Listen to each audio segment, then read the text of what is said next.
warahmatullahi wabarakatuh. Waalaikumsalam warahmatullahi wabarakatuh.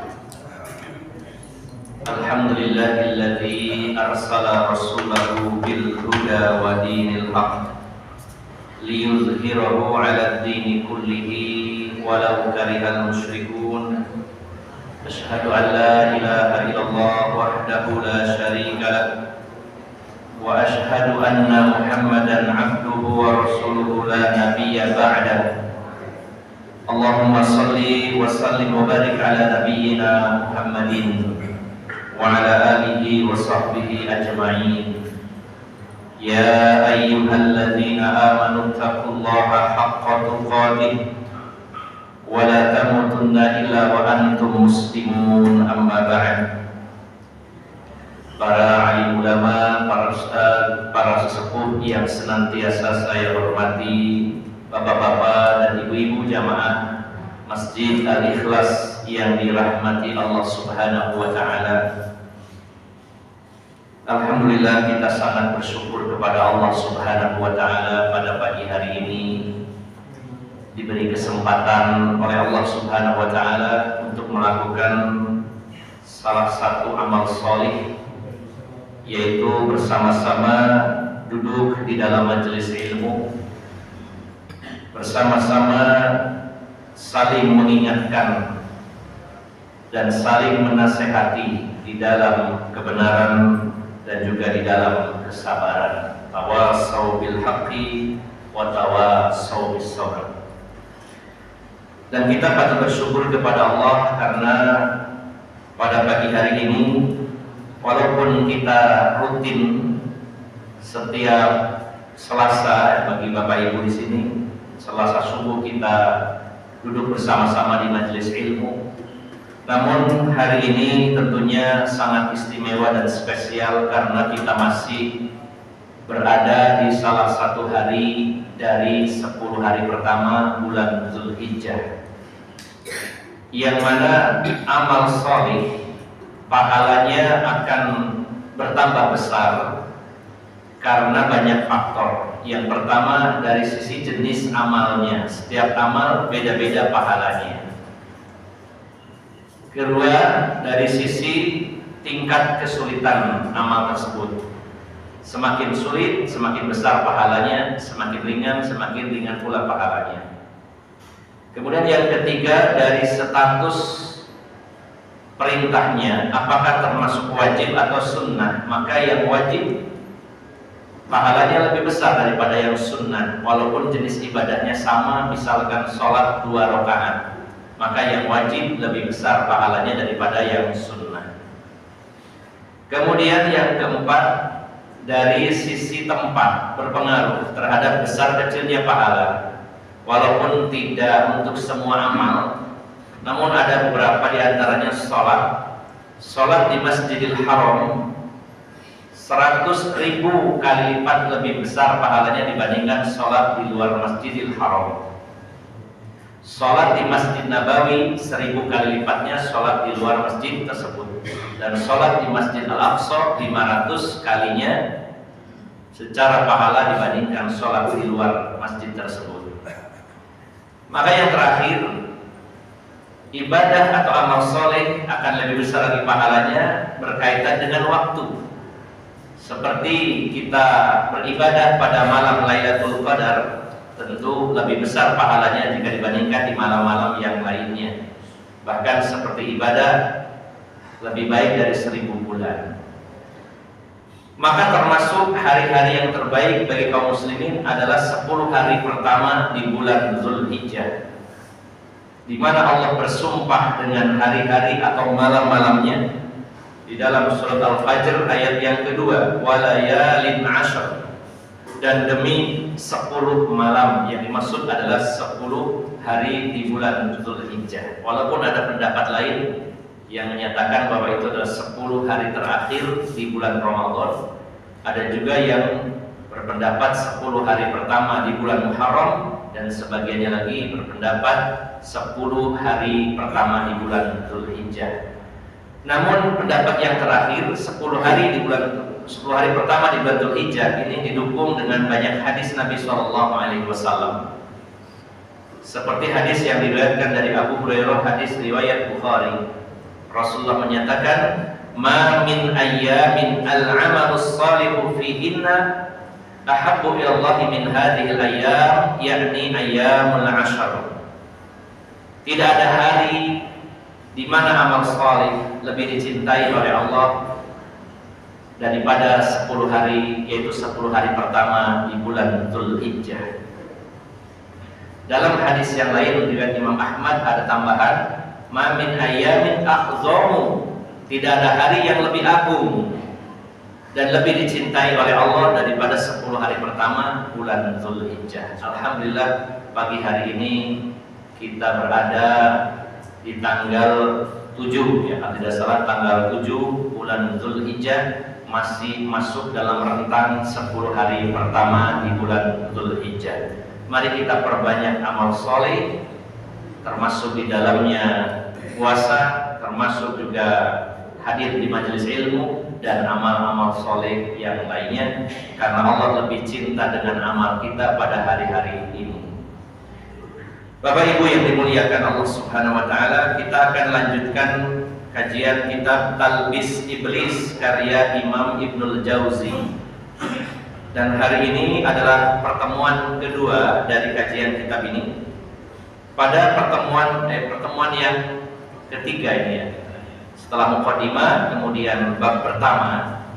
Karena bab pertama ada beberapa halaman, sehingga saya bagi dua pada pertemuan yang lalu dengan pertemuan pagi hari ini. Yaitu masih dalam bab al-babul awal, bab pertama, al-amru biluzumis sunnati wal jamaati. Perintah untuk berkomitmen, berpegang teguh dengan sunnah dan jamaah. Kita sudah bahas tentang makna sunnah. Saya ulang sedikit bahwa as-sunnah yang dimaksud adalah at-thariqah, yaitu jalan. Jalan yang pernah ditempuh, dalam arti makna jalan ini, jalan adalah kiasan ya, bukan jalan secara fisik, tapi jalan secara maknawi. Artinya jalan di sini adalah agama, keyakinan, ibadah, muamalah, akhlak yang telah dilakukan oleh Rasulullah SAW, diikuti para sahabat, para tabi'in, para tabi'ut tabi'in, dan orang-orang setelahnya hingga hari kiamat. Maka orang yang disebut ahlus sunnah adalah orang yang nyontoh Rasulullah SAW dalam beragama. Orang yang disebut ahlus sunnah adalah orang yang beragamanya berdasarkan dalil Al-Quran dan sunnah Nabi SAW, dan mempraktekkan keduanya sebagaimana dipraktekkan oleh Rasulullah SAW bersama para sahabat Nabi SAW. Jadi tugas kita hari ini sebelum kita meninggal dunia adalah menggali lebih jauh, lebih dalam lagi bagaimana cara beragamanya Rasulullah SAW. Lalu kita sekuat tenaga secara maksimal meniru, menapaktilasi, mencontoh cara beragamanya Rasulullah Muhammad SAW. Seperti saya gambarkan, beliau kita ibaratkan seperti lokomotif yang berjalan di rel yang lurus, dan rel ini adalah siratal mustaqim, jalan menuju surga. Maka Rasulullah adalah lokomotifnya, para sahabat gerbong pertama, para tabi'in gerbong kedua, para tabi'ut tabi'in gerbong ketiga, dan ada gerbong-gerbong di depan kita dan juga ada gerbong di belakang kita. Maka pastikan kita salah satu gerbong yang mengikuti lokomotif tersebut, jangan sampai keluar dari rel yang sudah dibuat oleh Allah Subhanahu wa ta'ala. Kita lanjutkan Bapak Ibu jamaah sekalian. Dalam kitab ini ada beberapa hadis dan juga ada athar, yaitu perkataan para sahabat yang mendukung hadis-hadis Nabi SAW. Saya lanjutkan pada hadis yang ketujuh. Akhbarana Ibnul Husayn, akhbarana Ibnul Madhab, akhbarana Ahmad bin Ja'far, Haddatsana Abdullah bin Ahmad, haddatsani Abi, amba'ana Aswad bin Amir. Saya sebutkan dulu matanya di sini disebutkan sanadnya disebutkan dalam kitab ini. Haddatsana Abu Bakar an Asim an Abi Wa'il an Abdillah, dari Abdillah yaitu Abdullah bin Mas'ud radhiyallahu anhu. Jadi yang mengabarkan kepada kita, menyaksikan dan mendengar apa yang disabdakan dan dilakukan Rasulullah pada hadis ini adalah Abdullah bin Mas'ud radhiyallahu anhu. Dan hadis ini dicantumkan dalam kitab Musnad Imam Ahmad, hadis nomor 4423. Abdullah berkata, khatta Rasulullah sallallahu alaihi wasallam khattan biyadihi. Pada suatu hari Rasulullah sallallahu alaihi wasallam membuat garis di atas tanah. Dalam riwayat lain ada kalimat khatta lana, ada kata lana. Kalau dalam hadis ini tidak disebutkan khatta lana, artinya Rasulullah itu menggaris secara sengaja ingin mengajari para sahabat. Karena belum ada proyektor, belum ada papan tulis, belum ada spidol. Yang ada waktu itu adalah Rasulullah menggunakan ranting pohon dan menggambar di atas tanah. Ini juga satu pelajaran kepada kita bahwa ada kalanya Rasulullah SAW menggunakan metode yaitu dengan cara visualisasi, dengan cara menggambarkan sesuatu. Karena audien itu macam-macam, ada yang bersifat audio, senangnya mendengar. Kalau mendengar itu masuk. Tapi ada juga audien itu kurang jelas kalau nggak digambar di papan atau proyektor. Dan ada juga sebagian yang bersifat kinestetis, harus diajak berimajinasi. Ustadznya bilang coba Bapak Ibu bayangkan, kalau ada kombinasi seperti itu, kadang dengan lisan, kadang dengan tulisan. Saya sempat minta izin barangkali nanti disiapkan papan tulis dengan spidol kalau dibutuhkan. Karena mungkin di antara Bapak Ibu ada yang memiliki sifat dalam menerima info atau input apapun harus secara visual. Nah, Rasulullah memberikan contoh kepada kita bahwa cara mengajar tidak melulu dengan lisan, dengan suara, audio, tapi juga dengan visual. Dan ada di sana yang dengan kinestetis, dengan bergerak, dengan membayangkan, dengan berimajinasi. Maka sangat bersyukur sekali kalau kita mudah memahami sesuatu dengan cara apapun. Ini sebuah anugerah dari Allah Subhanahu wa ta'ala. Rasulullah membuat sebuah garis di atas tanah dengan tangan beliau sendiri. Jadi beliau menulisnya satu garis yang lurus, hanya garis satu lurus, garis lurus. Kemudian beliau bersabda, hadza sabilullahi mustaqima. Ini adalah jalan Allah yang lurus.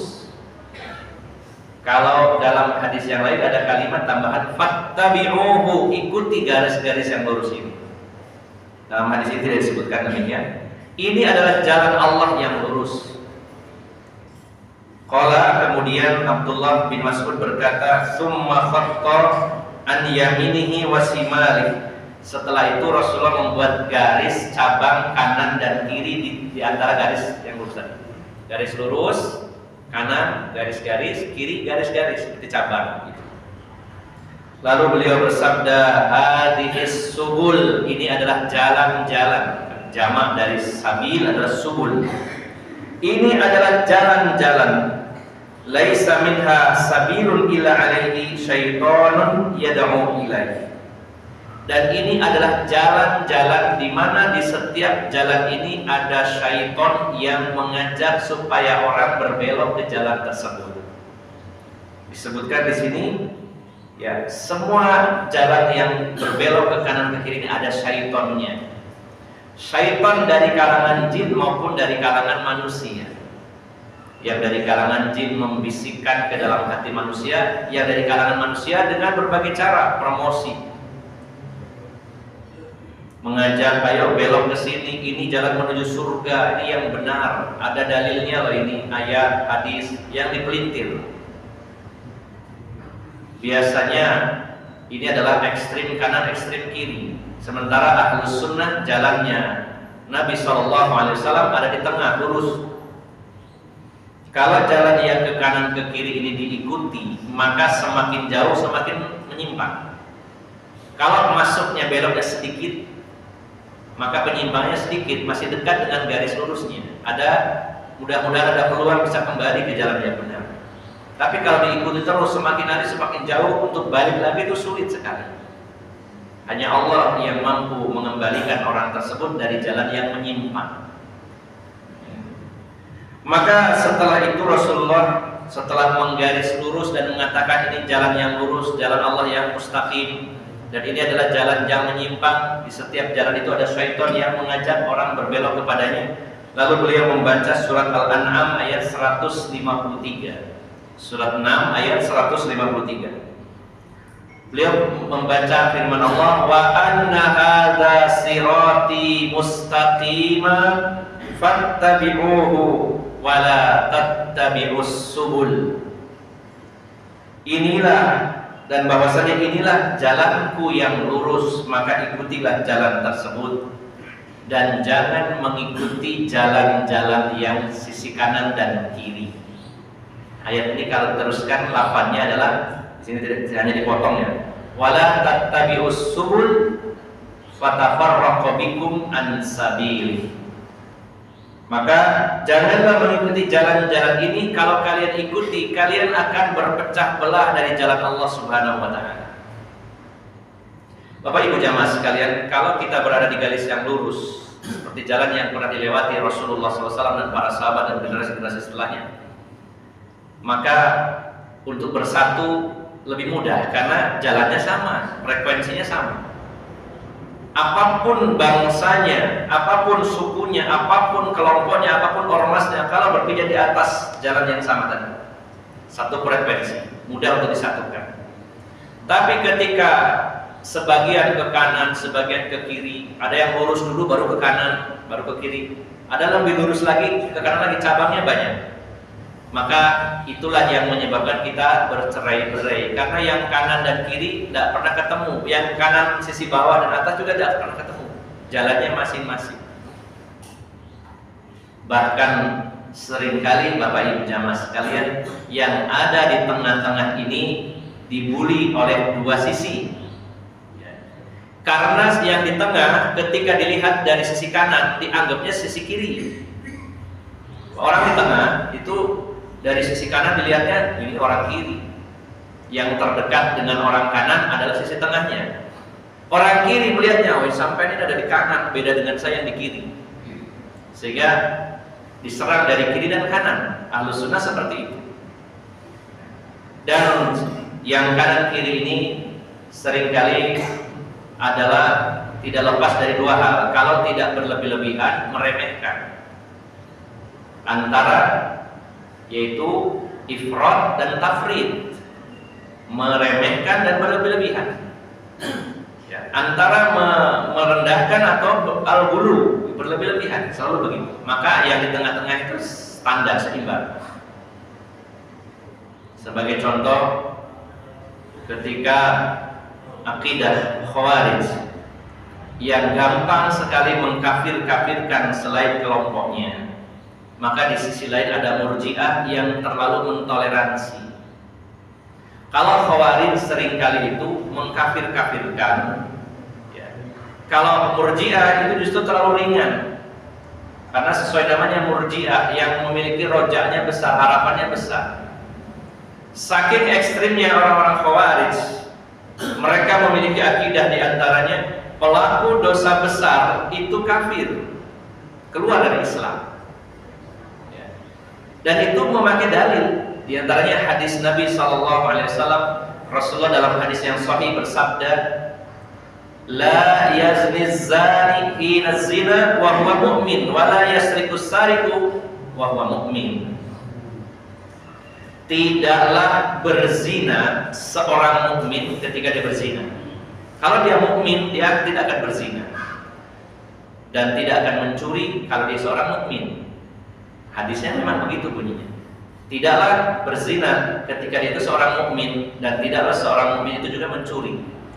Berarti kalau ada orang berzina dan itu dosa besar, dan mencuri bukan beriman berarti kafir. Kalau bukan beriman berarti kafir, langsung saklek begitu.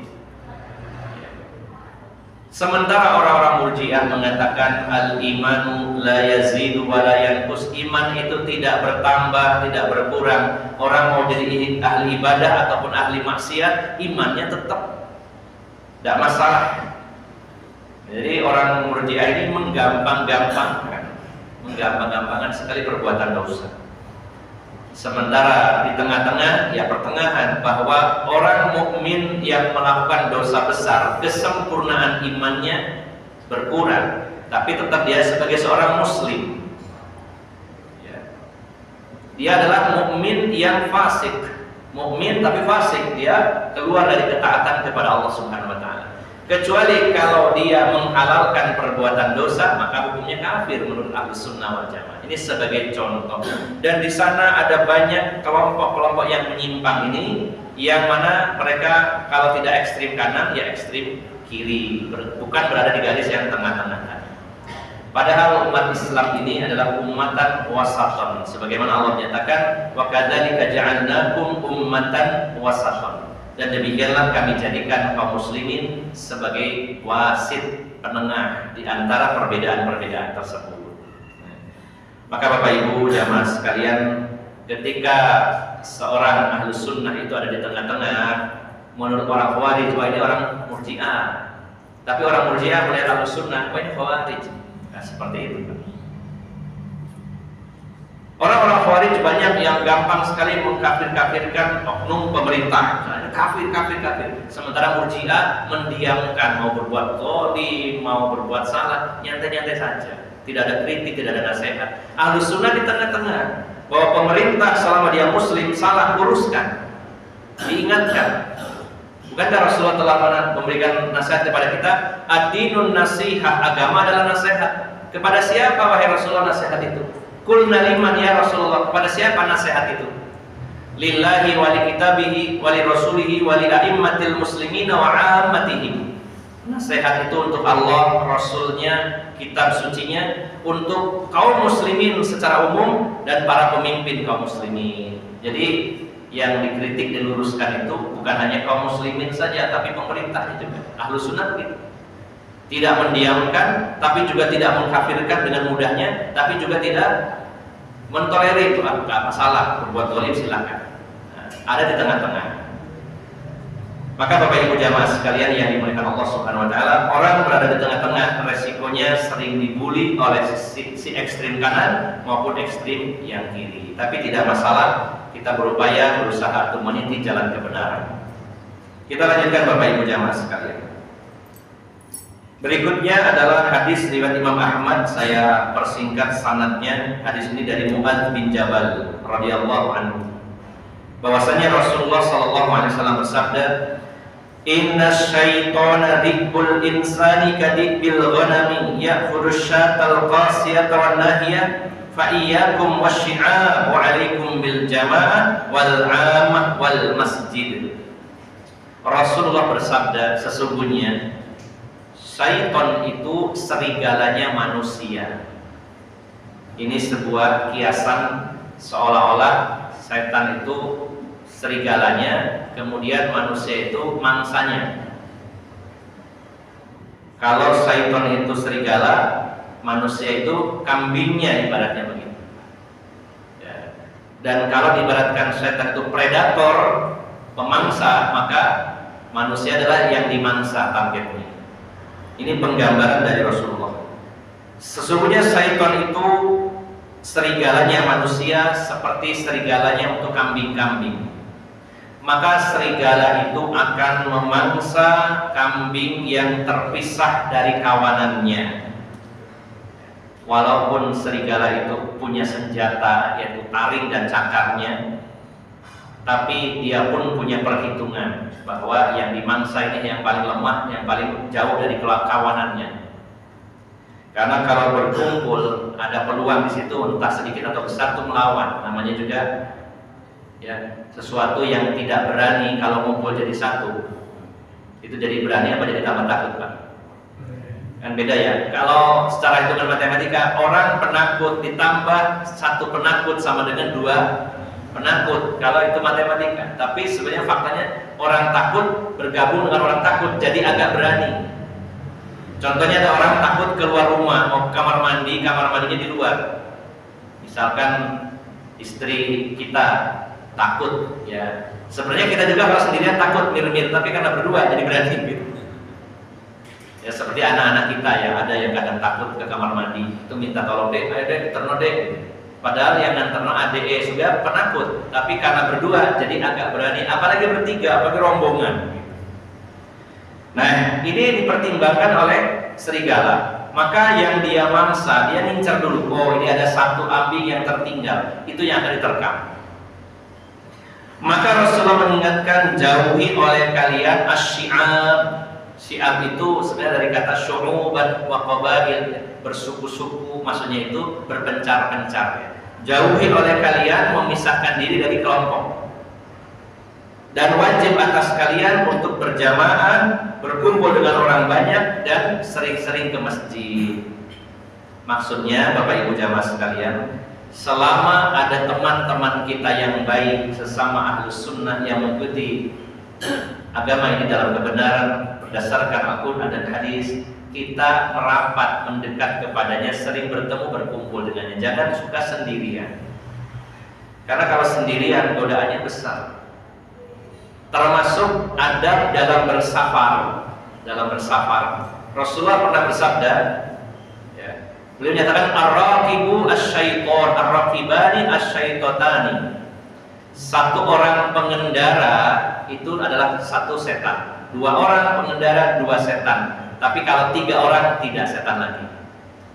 Maksudnya bepergian itu lebih baik, jangan sendirian, ada temannya, itu lebih baik.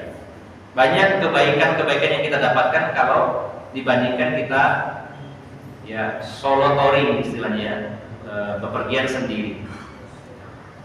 Di antaranya apa? Kalau ada temannya, kalau terjadi sesuatu ada yang bantu. Kehabisan bekal bisa ngutang temannya, misalkan contohnya, yang penting dibayar. Aku kan kehabisan saham, Mas, pinjam dulu ya, nanti sampai di rumah saya bayar. Musuh sampai nggak bawa ATM, no, tapi kosong. Saya taruh cash di rumah, alasannya begitu. Ada temannya. Kalau yang satunya sakit, ada yang membantu. Minimal ada yang meneleponkan keluarganya ini sakit. Kalau sendirian beresiko. Ini satu. Dari sisi agama, bepergian ya sendirian itu rawan terfitnah, terutama terfitnah oleh wanita, para bapak, para laki-laki. Naik kereta api sendirian, ya, terus sebelahnya ada cewek. Wah, ini kan bahaya, Pak. Pas duduknya cuman ada kebagian kursi 2, berdua sama cewek. Dan dia saparnya sendirian. Nah, itu peluang untuk berdosanya lebih besar. Karena apa? Merasa bebas. Coba kalau berduanya sama istri, terus nunduk terus, Pak. Jadi istrinya bangga, ya Allah, bojoku gak tahu tolak-tolak. Iya, harus ada ibu, ada istrinya. Jadi sok-sokan alim kalau ada istrinya, gitu ya. Kalau nggak sama istrinya belum tentu seperti itu, gitu ya. Nah, ada pengawal pribadi. Nya ibu-ibu kalau bapaknya ngaji sering ikut, Bu, nggak apa-apa. Bukan dalam rangka ngawal ya, dalam rangka ikut ngaji, gitu. Sering ikut lebih baik. Karena penjaga yang terbaik adalah pasangan, gitu ya. Kalaupun tidak ada temannya, Bapak Ibu dan saya misalkan bepergian sendiri, itu peluang dosanya lebih besar daripada misalkan berdua, apalagi bertiga. Apalagi kalau satu gerbong itu isinya satu jamaah Al-Ikhlas, satu gerbong full, serame ya, nggak mikir lain-lainnya ya. Tolak-tolak isi mau sore wis same ning tuweke tolak-tolak koncone isi. Nah, itu manfaatnya dia. Nah, ini dalam kehidupan malah lebih dikuatkan oleh Rasulullah. Jangan suka sendirian, jangan suka menyendiri. Berkumpullah dengan orang lain, sering ke masjid, kata Rasulullah, sering ke masjid, sering berkumpul, sering bergaul dengan orang-orang yang baik. Itu akan meminimalisir terkaman syaitan. Kecuali dalam satu kondisi di mana masyarakatnya sudah rusak, sudah tidak ada teman lagi yang baik, maka beruzlah ya ke gunung-gunung. Bagaimana Rasulullah sarankan, tinggal di gunung-gunung kemudian menyendiri beribadah kepada Allah. Itu bisa jadi alternatif. Misalkan ini, saya di kampung saya sudah nggak punya teman lagi, semuanya nggak ada yang baik, bahaya bagi agama saya. Mending saya pindah menyendiri atau bersama istri berdua, anak-anak sudah dewasa, sudah berkeluarga, sudah bekerja, dia sama istri slow living katanya gitu ya. Bikin rumah di daerah agak terpencil, kemudian nyantai di situ, fokus ibadah. Ini bisa jadi alternatif bila masyarakat yang ada sudah rusak, susah mencari teman. Tapi selagi masih ada orang-orang baik, berkumpul itu lebih baik. Jadi sifatnya insidensial, situasional, tergantung keadaannya seperti apa. Namun dalam hadis ini yang dimaksud adalah ketika masih ada orang-orang yang baik, seringlah bertemu dengan mereka, sering bergaul, sering ngopi bareng, tidak masalah, lebih baik. Ya. Asal jangan kebablasan, ya, pamit istrinya, saya tak ngopi sampai kocok ngaji kok, habis isya sampai jam 1. Ngobrol ngalor ngidul, istrinya nungguin kok gak pulang. Ya kalau ada perlunya tentu boleh, tapi kalau tidak ada perlunya tetap bergaul seperlunya, jangan memisahkan diri. Orang yang memisahkan diri gampang sekali digoda oleh syaitan. Kita lanjutkan lagi yang berikutnya, hadis yang diriwayatkan juga Imam Ahmad dari Abu Dzar, dari Nabi SAW. Rasulullah bersabda, Isnani khairun min wahid. 2 orang lebih baik dari 1 orang. Wa thalathatun khairun min asnain. 3 orang lebih baik dari 2 orang. Wa arba'atun khairun min thalathatin. 4 orang lebih baik dari 3 orang. Artinya semakin banyak semakin bagus kalau itu adalah orang-orang yang saleh, orang-orang yang baik. Fa'alaikum bil jamaah, maka wajib atas kalian untuk berjamaah. Fa innallaha azza wa jalla lam yajma' ummati illa 'alal huda, karena sesungguhnya Allah Subhanahu wa taala tidak akan mengumpulkan umatku kecuali di atas petunjuk.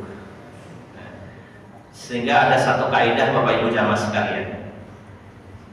Ada satu kaidah bahwa ketika para sahabat Nabi ijma, karena khitab orang yang diajak bicara saat itu secara langsung adalah para sahabat. Ketika Rasulullah bersabda mengatakan umatku saat itu adalah terutama para sahabat. Kalau itu orang-orang baik berkumpul, maka dia tidak akan bersepakat dalam kesesatan.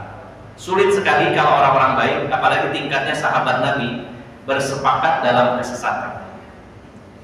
Jadi sikap kita Bapak Ibu jamaah sekalian, sebagaimana yang dijelaskan oleh Imam Ibnu Katsir dalam tafsir, dalam mukadimah tafsirnya, ketika kita mendapati ayat, cara menafsirkannya adalah tafsirul ayah bil ayah, tafsir ayat dengan ayat. Menafsirkan yang terbaik adalah ayat Quran dengan ayat Quran lainnya, dan ini tentunya ahli tafsir yang memahaminya. Yang kedua, tafsir terbaik adalah tafsirul Qur'ani bil hadis, menafsirkan Quran dengan hadis. Bahkan ini banyak juga, termasuk juga ayat tentang sholat. Wa aqimus sholat, dirikan sholat. Di dalam Quran tidak ada penjelasan gerakan sholat seperti apa, bacaannya seperti apa, jumlah rakaatnya, coba sebutkan, dalilnya tidak ada. Adanya apa? Dalam hadis, itu adalah sebagai tafsirnya. Nah yang ketiga kata Imam Ibnu Katsir, kalau ayat dengan ayat belum kita temukan, ayat dengan hadis belum juga, paling tidak dengan ijma' para sahabat. Ijma' adalah kesepakatan para sahabat, karena para sahabat tidak akan bersepakat dalam kesesatan.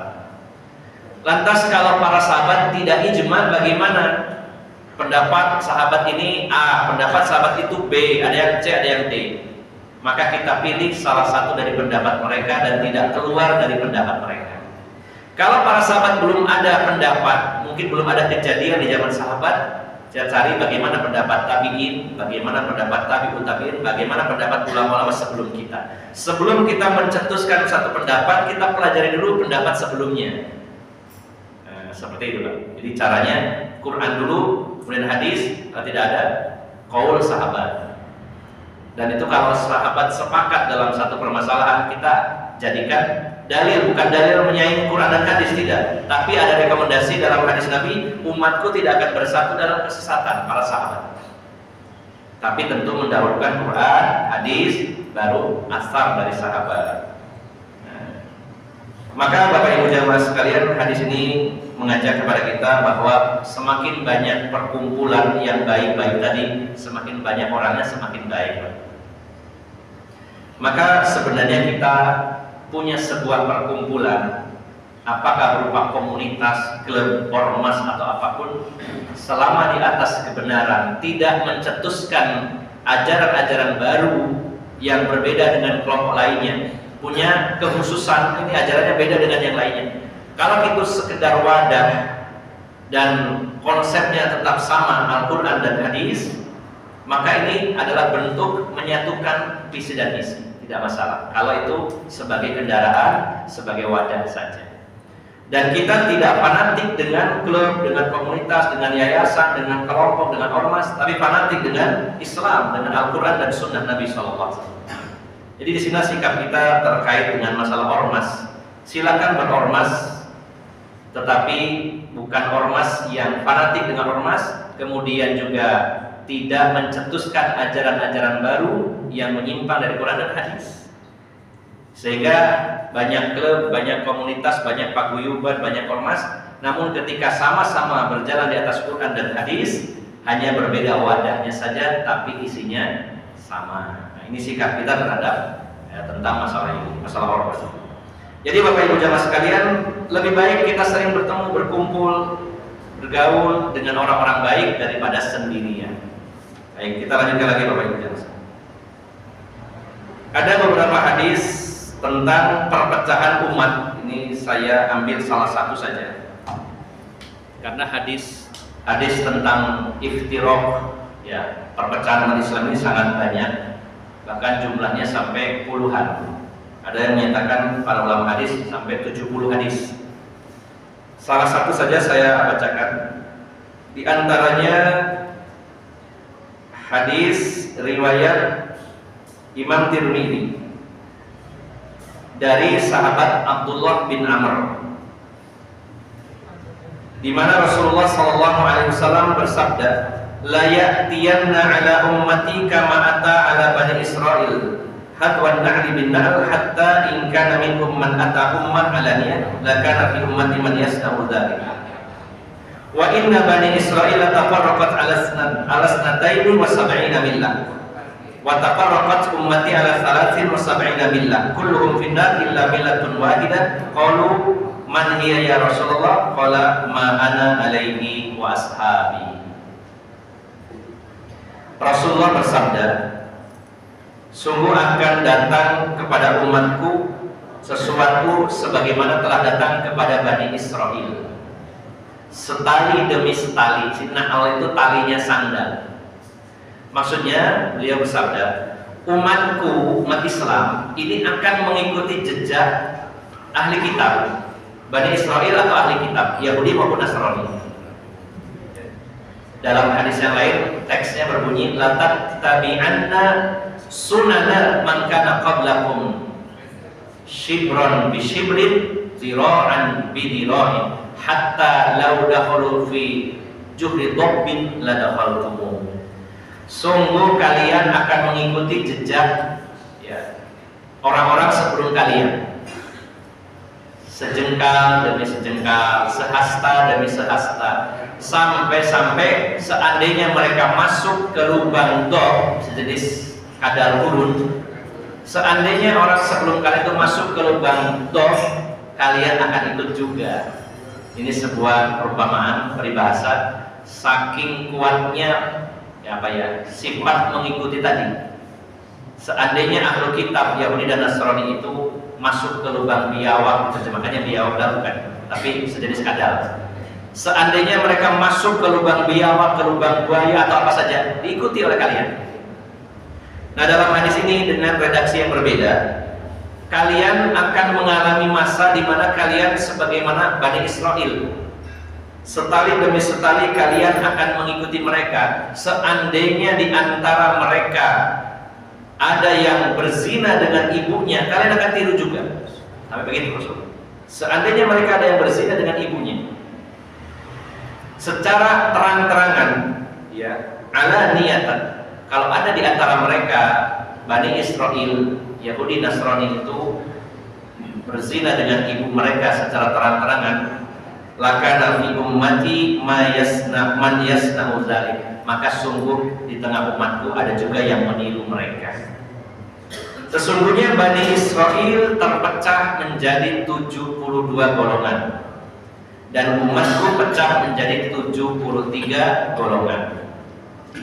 Dalam hadis-hadis yang lain ada kalimatnya iftaraqatil yahudu ala 71 firqah wa iftaraqatin nasara ala sintani wa 70 firqah wa iftaraqati hadhihi ummah ala 73 firqah kulluhum finnar illa millatan wahidah. Yahudi pecah menjadi 71 kelompok, Nasrani menjadi 72 kelompok, dan Islam menjadi 73 kelompok. Seluruhnya masuk neraka kecuali satu kelompok saja. Lalu para sahabat bertanya, kelompok mana wahai Rasulullah yang selamat itu? Cuma satu-satunya.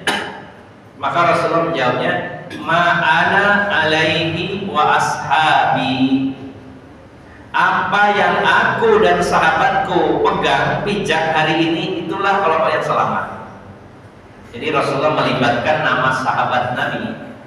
Apa yang aku dan sahabatku yakini, yang aku amalkan hari ini, bagaimana cara beragama aku dan bagaimana cara beragama para sahabat, itulah kelompok yang selamat. Bapak Ibu jamaah sekalian, ada pertanyaan, kalau memang pecah 73 itu siapa saja atau apa saja? Pasti ada pertanyaan, yang satu yang mana, yang 72 yang mana?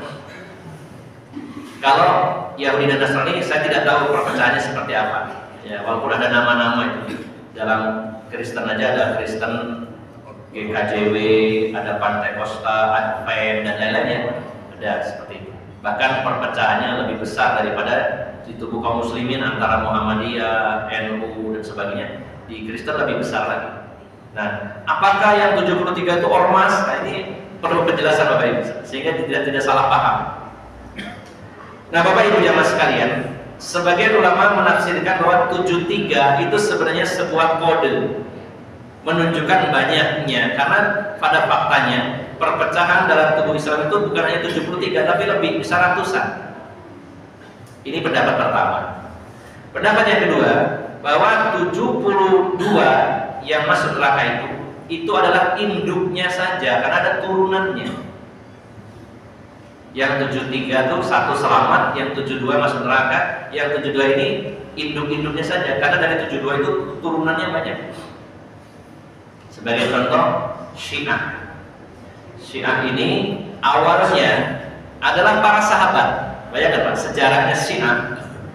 Ya, ketika terjadi perseteruan antara Khalifah Ali bin Abi Thalib dengan Muawiyah, gubernur Syria, maka para pendukung Ali bin Abi Thalib diberi nama Syiah Ali, artinya pendukung Ali secara bahasa.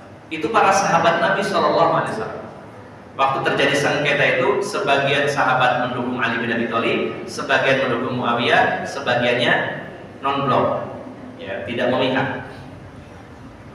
Namun selanjutnya, pada sesi selanjutnya, Syiah ini gerakannya ada di bidang politik. Ya. Ketika Husain bin Ali terbunuh di Karbala, kisahnya panjang, ini banyak sekali pemutarbalikan fakta oleh orang-orang Syiah sejarah para sahabat ini. Ketika Husain bin Ali bin Abi Thalib, cucu Rasulullah SAW, terbunuh di Karbala, karena beliau bersama 100 orang kerabatnya dibantai semuanya oleh 4.000 pasukan. Pasukannya muslim juga, pasukannya muslim. Bahkan kepala beliau dipenggal dan dibawa kepada penguasa Irak waktu itu, gubernur Irak, muslim juga, tapi bisa seperti itu. Maka pasukan yang 4.000 tadi yang mengeksekusi mereka, pasukan yang telah membunuh Husain ini adalah pasukan dari Syiah tadi. Awalnya secara politik saja. Yang membela Husain ini adalah pasukan Syiah secara politik saja. Namun di kemudian hari berubah menjadi sebuah gerakan agama yang memiliki ciri khas tersendiri, dan Syiah ini banyak sekali pecahannya. Ada Syiah Gulat yang menuhankan Ali bin Abi Thalib, ini paling ekstrim. Sesuai namanya Gulat. Syiah Gulat menuhankan Ali bin Abi Thalib. Kemudian yang paling besar dan yang sekarang jadi agamanya orang Iran mayoritas adalah Syiah Rafidhah, atau nama lainnya Syiah Imamiyah, atau nama lainnya Syiah Isna Asyariyah. Imam yang meyakini 12 imam Syiah, yang 11 sudah muncul, tinggal 1 yang masih ditunggu kemunculannya di Gua Sardev gitu. Ini Syiah Imamiyah, Isna Asyariyah, atau Rafidhah, atau nama sekarang disimbolkan Syiah yang ada. Kemudian ada Syiah yang namanya Syiah Zaidiyah. Ini Syiah yang paling toleransinya paling besar, tidak mengkafirkan para sahabat. Beda dengan Syiah Imamiyah, mengkafirkan sebagian besar sahabat dan mengagungkan Ali bin Abi Thalib. Kalau Syiah Zaidiyah ini hanya mengutamakan saja Ali bin Abi Thalib, tidak sampai mengkafirkan para sahabat Nabi SAW. Dan bermunculan Syiah-Syiah yang baru di Yaman, ada Syiah Hausiyah yang sekarang banyak dianut oleh salah satu provinsi Syiah di Yaman, Hausiyah. Kemudian di Suriah yang baru saja ditumbangkan Syiah Nusairiyah, dan masih banyak. Maka 72 ini adalah pangkal atau induk-induknya, ini menurut pendapat sebagian ulama, sehingga turunannya itu banyak. Sebagaimana tadi Syiah saja pecahannya banyak. Nah, pendapat pertama mengatakan itu cuma kode 73, sebenarnya banyak. Tapi pendapat kedua menyatakan itu induknya. Dan tentunya tidak serampangan kita mengatakan dari salah satu itu ada ormas-ormas. Kalau ormas ini sekali lagi wadah, belum menunjukkan akidah, belum menunjukkan akidah yang khusus. Jadi artinya Bapak Ibu jamaah sekalian, sangat mungkin dalam satu kelompok Ahlus Sunnah di situ ada ormas 1, 2, 3, 4, 5, 6 bisa saja seperti itu. Jadi jangan sampai kita mempetakan berarti yang selamat itu ormas saya yang 72 itu ada A, B, C, yang lainnya salah. Bisa jadi satu kelompok Ahlus Sunnah itu memiliki wadah-wadah yang banyak selama akidah mereka sama, ya. Kemudian juga usul pokok-pokok agamanya sama, mereka adalah Ahlus Sunnah walaupun beda bendera, beda baju, beda ormas. Ini yang Bapak Ibu perlu kita pahami bersama, sehingga tidak ada klaimisasi bahwa kelompok saya yang benar, yang kelompok lain salah. Lihat dulu, setiap kelompok kedekatannya dengan sunnah Nabi mungkin berbeda-beda. Ada yang sangat dekat, ada yang sedikit dekat, ada yang kurang dekat. Tapi selama pokok-pokok agamanya sama, itu adalah Ahlus Sunnah, dan itu saudara kita. Nah, seringkali kita ini dikotak-kotakan gara-gara ormas. Yang masuk wajah ini kelompok saya saja, yang lainnya bukan masuk wajah. Jadi surga dikapling sendiri, yang lainnya tidak masuk. Ini sangat memprihatinkan, padahal Al-Qur'annya sama. Beda dengan orang Syiah, Al-Qur'annya lebih tebal. Kalau Quran kita 6.326 ayat, kalau Syiah 17.000 ayat, lebih banyak. Qurannya saja sudah beda, cara sholatnya sudah beda. Baik dari sisi akidah sampai ke masalah fikih, beda. Dan perbedaannya tidak bisa ditolerir. Bagaimana tidak? Syiah mengkafirkan sebagian besar sahabat. Bahkan beberapa tahun yang lalu di Inggris kelompok Syiah merayakan hari tertentu di mana mereka meyakini bahwa Ibunda Aisyah sedang digantung di neraka menurut mereka, karena saking bencinya kepada Ibunda Aisyah radhiyallahu anha.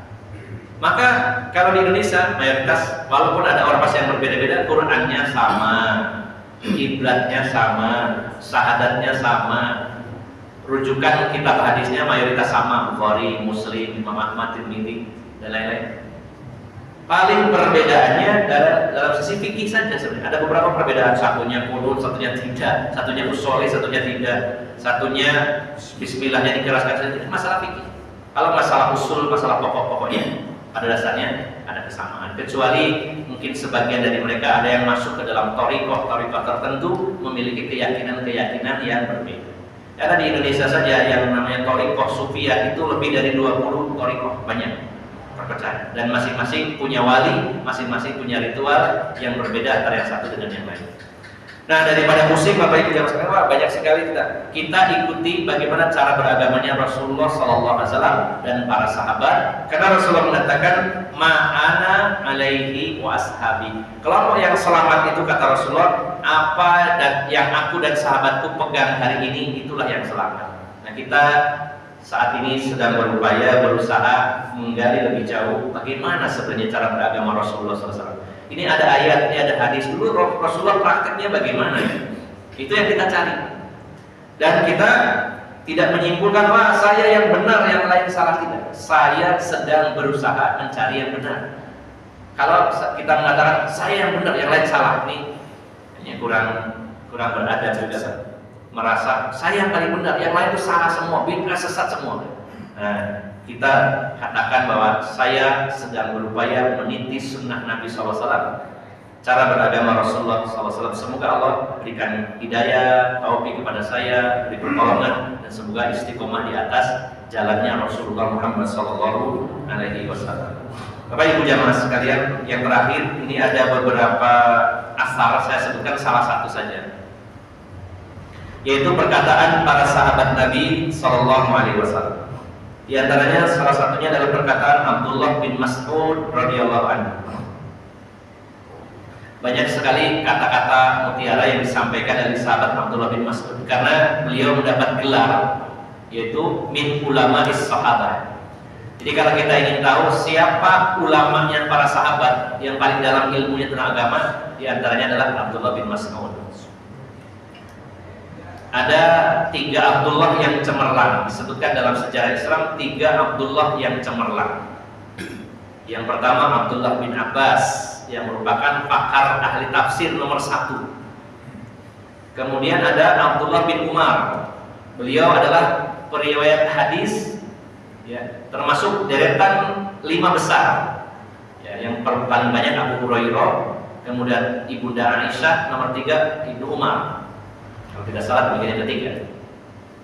Dan beliau Ibnu Umar adalah sahabat yang paling muqtadi bin Nabi SAW, orang yang paling getol semangat mencontoh Rasulullah SAW.